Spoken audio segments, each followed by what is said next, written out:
Good morning and welcome back to the channel. I greatly appreciate you signing in today. I appear not to have an issue with the memory as I'm looking at the timer going, so it looks like I'll be able to do at least 10 minutes today. So before we begin, continue with the book of Samuel, our prayer. Father, as I read and receive your word, may it deeply be rooted in me, so when difficulty comes, it will be your word that encourages and strengthens me. Amen. We're on chapter 20 today. Jonathan helps David. David now fled from Naioth and Ramah and found Jonathan. "What have I done?" he exclaimed. "What is my crime? How have I offended your father in that he is so determined to kill me?" "That's not true," Jonathan protested. "I'm sure he's not planning any such thing, for he always tells me everything he's going to do, even the little things. I know he wouldn't want to hide something like this from me, if it just isn't so." Then David took an oath before Jonathan and said, "Your father knows perfectly well about our friendship. So he has said to himself, 'I will tell Jonathan. I swear by the Lord and by your own soul.'" "Tell me what I can do," Jonathan exclaimed. David replied, "Tomorrow we celebrate the new moon festival, and I've always eaten with your father on this occasion, but tomorrow I'll hide in the field and stay there until evening of the third day. If your father asks where I am, tell him I asked permission to go home to Bethlehem for an annual family sacrifice. If he says fine, then you will know all is well. But if he is angry and loses his temper, then you will know he was planning to kill me. Show me this kindness as a sworn friend. We made a covenant together before the Lord. Or kill me yourself if I have sinned against your father. But please don't betray me to him." "Never," Jonathan exclaimed. "You know that if I had the slightest notion my father was planning to kill you, I would tell you at once." Then David asked, "How will I know whether or not your father is angry?" "Come out to the field with me," Jonathan replied, and they went out there together. Then Jonathan told David, "I promise by the Lord, the God of Israel, that by this time tomorrow, or the next day at the latest, I will talk to my father and let you know at once how he feels about you. If he speaks favorably about you, I will let you know. If he is angry and wants to kill you, may the Lord kill me if I don't warn you so you can escape and live. May the Lord be with you as he used to be with my father." Oops, I forgot to move it.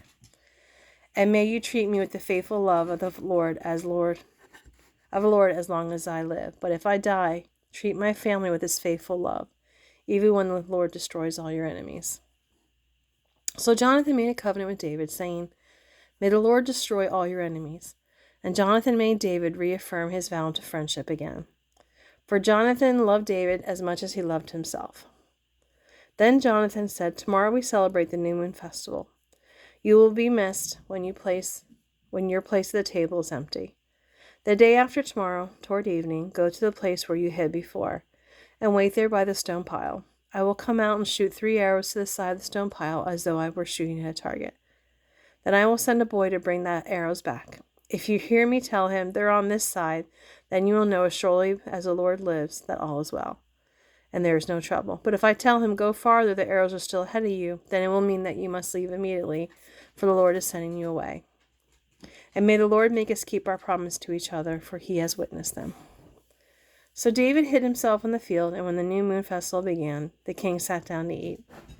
He sat at his usual place against the wall, with Jonathan sitting opposite him and Abner beside him. But David's place was empty. Saul didn't say anything about it that day, for he said to himself, "Something must have made David ceremonial unclean. Yes, that must be why he's not here." But when David's place was empty again the next day, Saul asked Jonathan, "Why hasn't the son of Jesse been here for dinner either yesterday or today?" Jonathan replied, "David earnestly asked me if he could go to Bethlehem. He wanted to take part in a family sacrifice. His brother demanded that he be there, so I told him he could go. That's why he isn't here." Saul boiled with rage at Jonathan. "You stupid son of a whore," he swore at his. "Do you think I don't know that you want David to be king in your palace, in your place? Shaming yourself and your mother? As long as that son of Jesse is alive, you'll never be king. Now go and get him so I can kill him."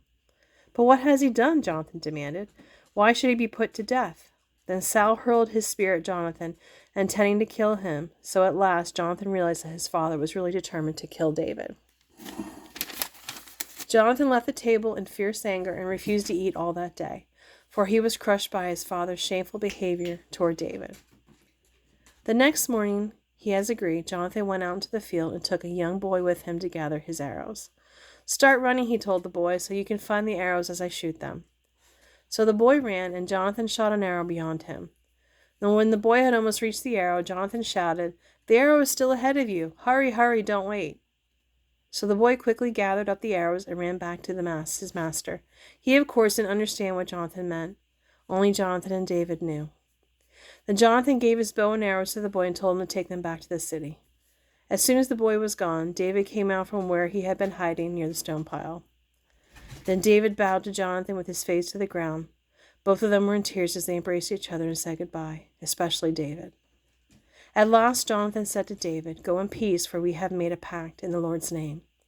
We have entrusted each other and each other's children into the Lord's hands forever." Then David left, and Jonathan returned to the city. David runs from Saul. David went to the city of Nob to see Ahimelech the priest.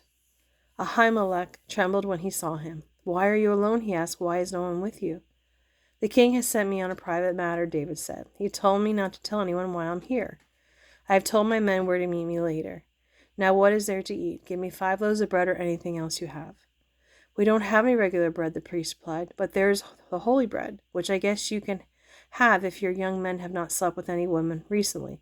"Don't worry," David replied. "I never allow my men to be with women when they are on a campaign. And since they stay clean even on ordinary trips, how much more on this one?" So, since there was no other food available, the priest gave him the holy bread, the bread of the presence that was placed before the Lord in the tabernacle. It had just been replaced that day with fresh bread. Now Doeg the Edomite, Saul's chief herdsman, was there that day for ceremonial purification. David asked Ahimelech, "Do you have a spear or sword?" The king's business was so urgent that he didn't have time to grab a weapon. "I only have the sword of Goliath the Philistine, whom you killed in the valley of Elah," the priest replied. "It is wrapped in a cloth behind the ephod. Take that if you want, for there is nothing else here." "There is nothing like it," David replied. "Give it to me." So David escaped from Saul and went to King Achish of Gath. But Achish's officers weren't happy about his being there. "Isn't this David the king of the land?" they asked. "Isn't he the one the people honor with dances, singing? Saul has killed his thousands and David his 10,000s?" David heard these comments and was afraid of what King Achish might do to him. So he pretended to be insane, searching indoors and drooling down his beard. Finally, King Achish said to his men, "Must you bring me a madman? We already have enough of them around here. Why should I let someone be like this my guest?"